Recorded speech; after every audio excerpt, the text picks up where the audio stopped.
વરસાદ બાદની કામગીરી અંગે વડોદરા મ્યુનિસિપલ કમિશનરે રિવ્યુ બેઠક યોજી અધિકારીઓને બિરદાવ્યા. રસ્તા અને પાણીના પ્રશ્નોનો ઉકેલવા સૂચના. વડોદરા મહાનગરપાલિકાની ખંડેરાવ માર્કેટ સ્થિત સેન્ટ્રલ ઓફિસ ખાતે આજે મ્યુનિસિપલ કમિશનર અરુણ મહેશ બાબુની અધ્યક્ષતામાં એક મહત્વની રિવ્યુ બેઠક યોજાઈ હતી. આ બેઠકમાં આસિસ્ટન્ટ મ્યુનિસિપલ કમિશનર સહિત તમામ ખાતાના ઉચ્ચ અધિકારીઓ હાજર રહ્યા હતા. બેઠક દરમિયાન ચોમાસા દરમિયાન અને વરસાદ બાદ પાલિકા દ્વારા કરવામાં આવેલી કામગીરીની ઝીણવટભરી સમીક્ષા કરવામાં આવી હતી.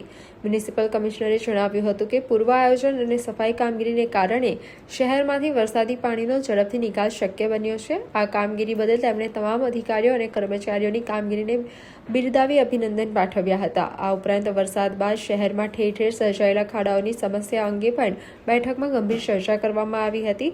કમિશનરે આ ખાડા પૂરવાની કામગીરી ઝડપી બનાવવાની સૂચના આપી હતી અને આવનારા દિવસોમાં શહેરના મુખ્ય માર્ગ પર આરસીસી રોડ બનાવવાની પ્રક્રિયા હાથ ધરવામાં આવશે તેમ જણાવ્યું હતું. ચોમાસાને કારણે પીવાના પાણીમાં આવી રહેલા ડહોળાસ અંગે પણ કમિશનરે ગંભીરતા દાખવી હતી અને નાગરિકોને શુદ્ધ પાણી મળી રહે તે માટે ત્વરિત પગલાં ભરવા સંબંધિત ખાતાને આદેશ આપ્યા હતા. સૌથી પહેલા આજના રિવ્યુ મિટિંગમાં અમે ખાસ કરીને વહેલા સવારે સેનિટેશન ટીમની અમે રિવ્યુ લેવાયું હતું. સેનિટેશન ટીમની ખાસ અભિનંદન પાઠવ્યા હતા કે આ વખતે જે વરસાદ હતી, વરસાદની માહોલમાં જે લોકોની ક્લિનિંગનું કામગીરી કરી છે, સફાઈનું કામગીરી કરી છે, કેચપીટ ક્લિનિંગ અને ડ્રેનેજ લાઇનનું ક્લિનિંગ કરી છે અને કન્ટિન્યુઅસ મોનિટરિંગથી વારંવાર ક્લિનિંગ કર્યું છે, જેના કારણે વરસાદી પાણી બધું સિટીમાંથી નીકળી ગયું છે. આપ જોઈ શકો છો કે વડોદરા શહેરમાં અત્યારે પાણીનું કોઈ પણ મેજર ઇસ્યુઝ નથી, પણ જિલ્લામાં કદાચ વધારનું પાણીનો ઇસ્યુઝ છે. એટલે આ ટીમની કામગીરીને અમે અભિનંદન પણ પાઠવ્યા છે. જે વડોદરા શહેરમાં વરસાદી ગટર અને ગટરની ટીમ્સ અને ગટરની કામગીરી કરી છે અને વોર્ડ લેવલે ડેપ્યુટી એન્જિનિયર્સને પણ બોલાવ્યા હતા, એમને અમે અભિનંદન પાઠવ્યા. પણ પછી ગ્રીવન્સ એડ્રેસન, જે પબ્લિકનું ગ્રીવન્સ જે આવે છે, લગભગ મહિનાની અંદર લગભગ 40,000 થી 50,000 ગ્રીવન્સીસ આવે છે. આ ગ્રીવન્સને નિકાલ સમયસર થવું જોઈએ એ બાબતને અમે રિવ્યુ કન્ટિન્યુઅસ કરતા હોય છે. આજે ઘણું સારું ઇમ્પ્રુવમેન્ટ મળી છે ગયા અઠવાડિયાથી. પહેલા અમારા ગ્રીવન્સ એડ્રેસન નિકાલ ઓલમોસ્ટ 12%, અત્યારે વધીને 40% નિકાલ ઓન ટાઈમ થઈ ગયું છે. અમારી એસ્પિરેશન એ છે કે એને 80 to 90% આવતા અઠવાડિયા સુધી લાવવાનું એક એસ્પિરેશન છે. એટલે સારા પરફોર્મિંગ ડીઈઝને અભિનંદન પણ પાઠવ્યા અને ખરાબ પરફોર્મિંગ ડીઈઝને ટકોર પણ કર્યો હતો. પણ મૂળમાં પબ્લિકનું ગ્રીવન્સ તરત જ નિકાલ થવું જોઈએ. જે સ્કોપ ઓફ વર્કમાં છે એ તરત જ નિકાલ થાય અને સ્કોપ ઓફ વર્કમાં નથી તો એમને આટલી જાણ કરવું જોઈએ પબ્લિકને, અથવા સ્થાનિક પદાધિકારીઓ તરફથી પણ રજૂઆતો આવે છે અને પ્રોપર જવાબ આપવાનું પણ કર્યું છે. ખાસ કરીને ડીઈ લેવલના લોકો પબ્લિકને કેવી રીતે જવાબ આપે, એનું કામ નિકાલ થાય છે કેમ અને પોઝિટિવ કેવી રીતે નિકાલ થઈ શકે એ બાબતમાં વધારે ફોકસ કરવા માટે એમને સૂચના આપી છે. ત્રીજું મેઇન મુદ્દા છે કે વોટર લોગિંગ સ્પોટ્સ પર હવે પાણી બધું નિકાલ કરવાનું કામગીરી શરૂ થઈ ગઈ છે. હવે વડોદરા શહેરમાં મોટી જે અત્યારે ખાડની સમસ્યા છે, ખાડાઓ ને પુરાવા માટે અને ખાડાઓને સુધારો કરવા માટે અમે અત્યારે કરી રહ્યા છે. ખાસ કરીને અત્યાર સુધી બધા માનવ દિવસના આધારે એ લોકો રોડ પેચવર્ક કરતા હતા. હવેથી એફડીઆર પદ્ધતિ છે એટલે બધું પેચવર્ક કરવાનું શરૂ કરી દીધું છે. ટૂંકા સમયમાં સ્ટેન્ડિંગમાં અમે એઆરસીસ પણ મોકલીએ છીએ. એઆરસીસ પાસ થયા પછી વોર્ડ વાઇઝ, ઝોન વાઇઝ એમની જે એઆરસી ક્લિયર થાય એના પછી એ લોકો પેચવર્ક પણ ઝોનલ લેવલમાં, સ્થાનિક લેવલમાં કરવાના છે. સ્થાનિક લેવલમાં રોડ રિપેર રીસર્ફેસિંગ માટે પણ અમે અલગથી મોકલ્યા છીએ. એ પણ હવે પ્રોપર કામથી જ કરવાનું છે. અને જે કન્સલ્ટન્સી અને થર્ડ પાર્ટી ઇન્સ્પેક્શનની અભાવ હતી, પહેલા જે વોર્ડ લેવલના રોડ બનતા હતા, 10 લાખ નીચેનો રોડ બનાવતા હતા, એમાં અકાઉન્ટેબિલિટીનો કોઈ ઇસ્યુ હતો, જેના કારણે ખાડાઓ બધા વધી ગયા છે. એમાં પણ હવે ચારો ઝોનમાં નવા 4 રોડ કન્સલ્ટન્સ લાવવાનું, એ પણ ચેનેજ ડાયાગ્રામથી જ રોડ બનાવવાનું અને એ પણ કમ્બાઈન કરીને ક્વોલિટી રોડ બનાવવા માટે અમે સૂચના આપી રહ્યા છે. એટલે આખું વોર્ડનું જવાબદારી એક માની લો એક કોન્ટ્રાક્ટર જવાબદારી લે તો આખું વોર્ડની જવાબદારી એને લેવું પડશે. એટલે બલ્કમાં કામ પણ મળશે, પણ જવાબદારીથી જ કામ કરવું પડે. એ સબ કોન્ટ્રાક્ટ આપીને 10 અલગ અલગ લોકોથી કામ કરે, સપ્લાયનું ઇસ્યુ થાય, એવા સંજોગો ના બને અને રોડ બનાવનાર લોકો ક્વોલિટી રોડ બને અને ચોક્કસ રીતે એનું મેન્ટેન પણ થઈ શકે એવા રીતનું કામ રોડ બની શકે. ખાડાઓ ના આવે એના માટે આપણે ડીએલપી તરફથી જઈ રહ્યા છે. હવેથી ઝોનમાં પણ અમે ડીએલપી રોડ કરવા માટે હવેથી ફોકસ કરીશું.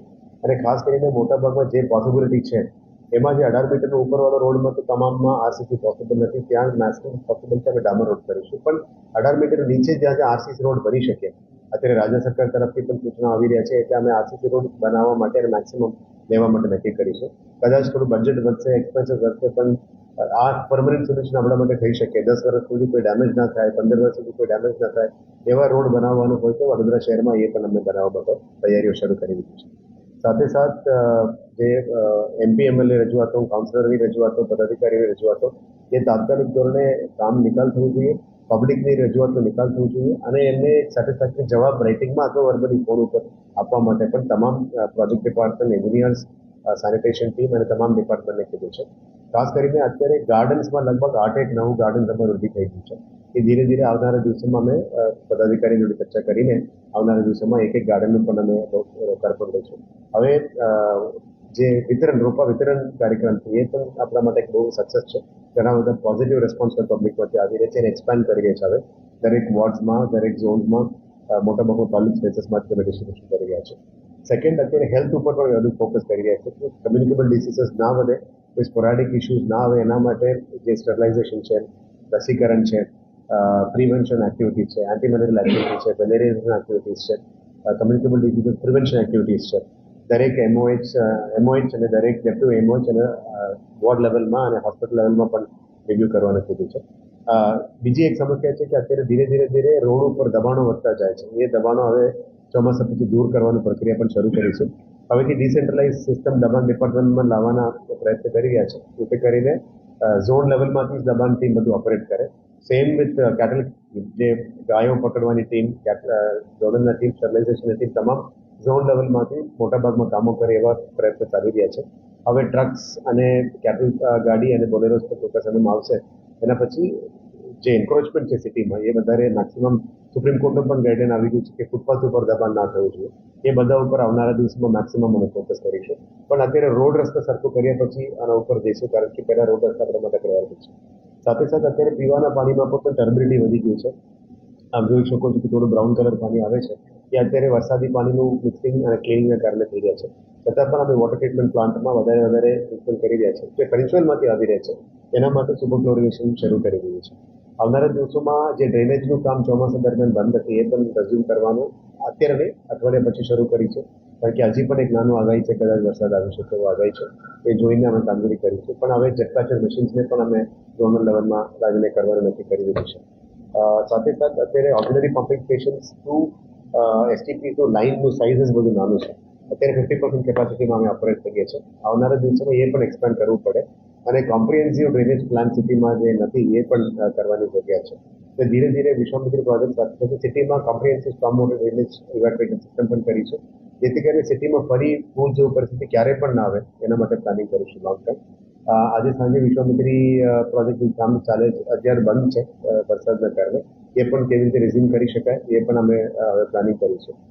એટલે ધીરે ધીરે જે પ્રોજેક્ટનું આ જે ફોકસ છે આવનારા દિવસોમાં સ્ટેન્ડિંગમાં બધું ક્લિયર કરતા એક શરૂ કરીશું. કમાટી બાગના જે બ્રિજ પણ છે, કમાટી બાગમાં ગેબિન વોલ પણ છે, એ બધા પણ રિઝ્યુમ કરીશું. ખાસ કરીને આંગણવાડી બિલ્ડિંગ્સ અને હોસ્પિટલ્સમાં જે બિલ્ડિંગોની ઇમારતોની સરખામણી અને સુધારો કરવાનો છે એ ઉપર પણ વહેલા તકે કામગીરી કરવા માટે સૂચના આપી છે. હવે રોડ્સ ઉપર જે કિચડ પડ્યું છે એ બધાને હવેથી ફાયર ટીમને પણ ઇન્વોલ્વ કરીશું. પ્રેશર વોશ કરીને રોડને ક્લીન કરવા માટે પણ હવેથી શરૂ કરીશું, જેથી કરીને કિચડ નીકળે અને રોડ વધારે સારી રીતે આપણે વાપરી શકાય એવા રીતે રોડ્સ ફરીથી શરૂ કરવાનો છે. અને બ્રિજેસનું પણ ક્લિનિંગ અમે શરૂ કરીશું. બ્રિજ બ્યુટિફિકેશન પણ શરૂ કરવાના છે, વોલ પેઇન્ટિંગ શરૂ કરવાના છે, ટાંકીઓ ઉપર જે પેઇન્ટિંગ બ્યુટિફિકેશન કરવાના છે એ પણ શરૂ કરી દેવાના છે. પીએમ ઈ બસમાં અત્યારે 50 બસીસ આવી ગયું છે, 30 ચાલુ થઈ ગયું અને ટૂંકા સમયમાં 20 બસીસ પણ અમે લોન્ચિંગ કરીશું. પછી ધીરે સીએનજી બસીસને અમે કંટ્રોલ લેવાના છે. પછી ડિસેન્ટ્રલાઇઝ ચાર્જિંગ સ્ટેશન પર ચારો ઝોનમાં શરૂ કરવાના છે. હવે ગોત્રીથી શરૂ કરીશું. નેક્સ્ટ ઈ ઝોનમાં ચાર્જિંગ સ્ટેશન બનાવવા માટે પ્લાનિંગ કર્યું છે. જે સયાજીગંજમાં high speed rail area development આવી રહ્યા છે, ત્યાં તો ઇલેક્ટ્રિકલ ઇન્ફ્રાસ્ટ્રક્ચર મોટા ભાગમાં નથી કરી શકતું, એટલે અમે આને શિફ્ટ કરીને ઈસ્ટમાં સયાજીપુરમાં શિફ્ટ કરી રહ્યા છે. આવનારા દિવસોમાં નોર્થ અને સાઉથમાં નિઝામપુરામાં પણ પ્લાનિંગ ચાલુ છે. સાથે જે જર્જરિત મકાનોમાં અત્યારે જે નોટિસો આપ્યું છે એ લોકોને પણ વિનંતી કરી રહ્યા છે ખાલી કરવા માટે, કે આવનારા દિવસોમાં એ ફરી કંઈ જોખમ ના થાય. કારણ કે આ ચોમાસામાં એક નાનું બિલ્ડિંગ પડી ગયો હતો, ફરીથી જોખમ ના થાય એના માટે ટાઉન પ્લાનિંગ અને બિલ્ડિંગ ડિપાર્ટમેન્ટને પણ સૂચના આપી છે. એન્ડ મોસ્ટલી જે પુશિંગ પદ્ધતિ ઈ ઝોનમાં પાણી લાવવાનું છે એ કામ ઉપર પણ હવે ફોકસ કરીશું. લગભગ 15-20 દિવસમાં આ કામ પૂરું કરીશું, જેથી કરીને ઈ ઝોનમાંથી પાણી અમે જે લાવવાની પ્રોમિસ કરી હતી એ પણ ઓલમોસ્ટ 50 MLથી પાણી લાવવાનું બાકી છે, એ પણ ફોકસ કરીશું. ટૂંકામાં મોસ્ટલી પબ્લિક ગ્રીવેન્સીસને ટૂંકા સમયમાં પહોંચી વળે, સોશિયલ મીડિયામાં પણ આવતા કમ્પ્લેન્ટ્સને પહોંચી વળે, મેઇલ્સમાં, વોટ્સએપમાં, ટોલ ફ્રી નંબરમાં આવવાના કમ્પ્લેન્ટ તમામને વહેલા તકે પબ્લિક ગ્રીવન્સ રિઝોલ્વ કરવા માટે સૂચના આપી છે અને જે પ્રોજેક્ટ છે આપણે બજેટમાં લીધેલા છે તમામ પ્રોજેક્ટ્સનું આવનારા દિવસોમાં એક કરીને લેવામાં આવશે. દેટ ઇઝ ઓલમોસ્ટ 3500 પ્લસ ખાડાઓ અમે ગણતરી કરીને 3500 પ્લસ ખાડાઓ છે. હવે ધીરે ધીરે એને પુરાવાનું કામ ચાલુ છે. વચ્ચે વરસાદ આવે છે એટલે આપણે પ્લાન્ટ પણ બંધ થઈ જાય છે, પણ જ્યારે પણ વરસાદ નીકળે પ્રાઇસ પણ મળે છે. અમે પ્લાન્ટ શરૂ કરીને કરવાનું કરી છે. આજે પણ તમામ ઝોનલ લોકોને પણ કીધું છે કે પ્રાઇવેટ કોન્ટ્રાક્ટરને પ્લાન્ટ પણ શરૂ કરાવો અને આપણા જે બેચમેન્ટ પ્લાન્ટ છે એમાં પણ ઓલમોસ્ટ 300 MT સુધી પહોંચવા માટે મેં કીધું છે. 1000 MT રોજ અમે પમ્પિંગ કરીએ તો અઠવાડિયા પમ્પિંગ કરીશું તો જ આ ખાડા બધું પુરાઈ શકાય. એટલે કદાચ આખું મહિના અમે આ કામગીરીમાં લગાવીશું આવનારા દિવસે.